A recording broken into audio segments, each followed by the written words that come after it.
Gaza में एक doctor के 9 बच्चे शहीद, इजरायली बर्बरियत जारी।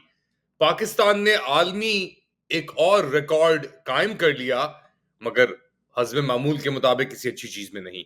उसके बारे में बताएंगे। और आखिरकार पाकिस्तान तहरीक इंसाफ का क्या मोमेंटम और मौकफ बन रहा है या बन गया है? सलमान अकरम राजा का क्या कहना है, वो भी आपके पास लेके आएंगे। मगर पहले लेट अली शो यू के इस एपिसोड में आप सबको खुशामदीद।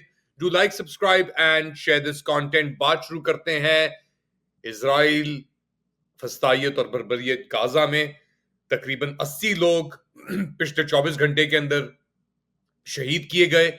मगर सबसे दर्दनाक खबर जो आ रही है वो है डॉक्टर आला नजार, जो एक पीडियाट्रिशियन है नसार हॉस्पिटल के अंदर। और वो गई काम पे सुबह के वक्त, ऑन ड्यूटी पहुंची टाइम पे, और फिर बोरियों के अंदर उनके 9 बच्चे जल के राख जो कर दिए गए उनके घर पे हमला करने के बाद। वो लेके आए गए, उनके शौहर बच गए और एक 11 साल बच्चा बेटा उनका बच गया, मगर अभी वो क्रिटिकल कंडीशन के अंदर हैं। जुमे के रोज ये खान यूनिस के अंदर ये स्ट्राइक हुई थी, और जो बच्चे जो शहीद हुए वो 7 माह से लेकर 12 साल की उम्र उनकी थी। और एक और खानदान जो बोर्ड से सेंसस से मिट गया है, मिटा दिया गया है इजराइलियों ने और इजरायली बर्बरियत के बायस। ये जहारियत कब खत्म होगी? ये जहन्नुम के मनाजिर जो हैं ये कब खत्म होंगे? क्या कोई कुव्वत है दुनिया में जो इजराइल को और नेतन्याहू को रोक सकती है? लगता तो नहीं है। सैकड़ों की तादाद में लोग पिछले 80 दिन के अंदर, जब से ये जंगबंदी खत्म हुई है, शहीद कर दिए गए हैं। और शहादतों में अम, ये चीज जो है, इसके अंदर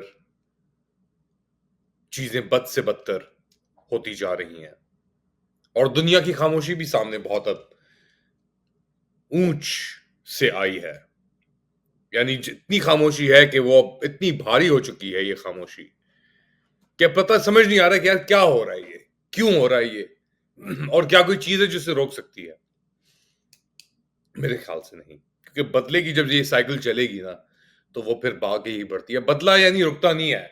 इतना बता दूं मैं कि आज जो जुल्म और बस एक तरीके से फस्ताई जिसने फैलाई हुई है इस दुनिया के ऊपर, जो भी है वो, चाहे वो पाकिस्तान के अंदर हो चाहे वो इसराइल के अंदर हो, ये चीज रुकेगी और ये चीज रुक के वापस आएगी। इसराइल ने गाजा तो तबाह कर दिया, लेकिन पाकिस्तान की शमूलियत भी दुनिया के 7वें नंबर पे जो सिविलियन कैजुअलिटीज धमाकों से हुई है पिछले 2024 के अंदर, उसके अंदर पाकिस्तान की रैंकिंग 7वें नंबर के ऊपर है। यह रिपोर्ट शाया की है एक ब्रितानिया में एक ग्रुप है, एक्शन ऑन आर्म्ड वायलेंस करके, AOAV करके, जिसने कहा है कि पूरी दुनिया के अंदर धमाकों से पिछले 15 साल के अंदर जितनी 2024 के अंदर शहादतें या कत्ल हुए थे, उतने पहले 15 साल में नहीं हुए। तकरीबन 67,000 के करीब लोग जाँ भाग हुए हैं और या तो इंजर हुए हैं इन धमाकों से पूरी दुनिया में। 59,000 सिविलियन थे, जो तकरीबन 90% कैजुअलिटीज के हिसाब के अंदर आता है, और सिर्फ 11% अपेरेंटली आर्म फोर्सेस से थे। सिविलियन जो शहादतें थी या कत्ल हुए वो ही सिर्फ 24,147 के करीब थे। और 2024, जिसका मैंने जिक्र किया, सिविलियंस के लिए सबसे खतरनाक एक आप कह लें साल रहा। ऑब्वियसली और शहादतें और कत्ल भी हुए होते रहे हैं पहले, मगर वो आर्म फोर्सेस या आर्मी के जो पर्सनल थे उनके अंदर हुए। पाकिस्तान के अंदर तकरीबन 800 के करीब शहरी जहां बहाक हुए या इंजर हुए, जख्मी हुए, जिसके अंदर से 210 मारे गए और तकरीबन 250 के करीब वाकयात हुए धमाकों के। ये 14% ऊपर है पिछले साल से, जहां पे सिर्फ 2,218 धमाके हुए सिर्फ। सिविलियन कैजुअलिटीज 9% गिरी 2023 से, 870 थी 2023 में, और कैजुअलिटी से मुराद के जो वफातें हुई और जख्मी जो लोग हुए। लेकिन क्योंकि इंस्टेंसेस के अंदर ऊपर आया है और नॉन स्टेट एक्टर्स की एक्टिविटी भी ऊपर गई है, अब इन नॉन स्टेट एक्टर्स के अंदर रिपोर्ट ब्लेम करती है बलूचिस्तान लिबरेशन आर्मी को, और इसके साथ साथ और दीगर ग्रुप्स भी हैं, जैसा दाइश खुरासान है, तहरीक तालिबान पाकिस्तान है। तहरीक तालिबान पाकिस्तान के नंबर्स के अंदर कमी आई है, दाइश खुरासान के नंबर ऊपर गए हैं, मगर सबसे ज्यादा गए हैं ऊपर नंबर बलूचिस्तान लिबरेशन आर्मी के, और उनके नंबर्स के अंदर एक वाजे हमने इजाफा भी देखा है। तो सवाल ये बनता है कि ऐसी सिचुएशन में, ऐसी सूरत हाल में क्या कुछ कैसे, और इतनी तबाही होने के बाद क्या तमगे देना मुनासिब है अपने आप को या अपने अहलकारों को, या अपने अहलकारों से तमगे लेना और टाइटल्स लेना, क्या यही हिकमत है?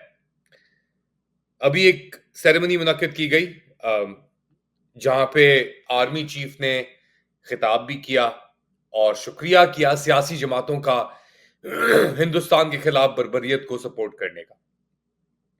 अब जिस मुल्क के अंदर सियासी मुफाहमत ना हो, जहां पे एक इम्पोज गवर्नमेंट हो, जहां पे कोई मैंडेट ही ना हो, चोरी कर लिया गया हो मैंडेट, और अंधी बर्बरियत इस्तेमाल की जा रही हो ऐसी चीजों को इम्प्लीमेंट करने के लिए, इसके ऊपर सलमान अकबर राजा ने एक बेसिकली जुडिशियल क्लाइमेट के ऊपर ऑल पाकिस्तान लॉयर्स कन्वेंशन से खिताब किया है, और ये सब बातें उन्होंने की हैं कि किस एनवायरनमेंट के अंदर आप मुफाहमत या आप तरक्की की बात कर रहे हैं, माशी तरक्की कैसे होगी इसके अंदर। अभी वर्ल्ड बैंक ने भी कहा है कि जी बहुत अच्छा हो रहा है पाकिस्तान, रिफॉर्म करते रहो अपने, मगर जब तक आपके अंदर एक पॉलिटिकल रिकंसिलिएशन, एक पॉलिटिकल स्टेबिलिटी नहीं है और नहीं हो रही, सुने आप सलमान अकबर राजा को और फिर बात को आगे बढ़ाते हैं।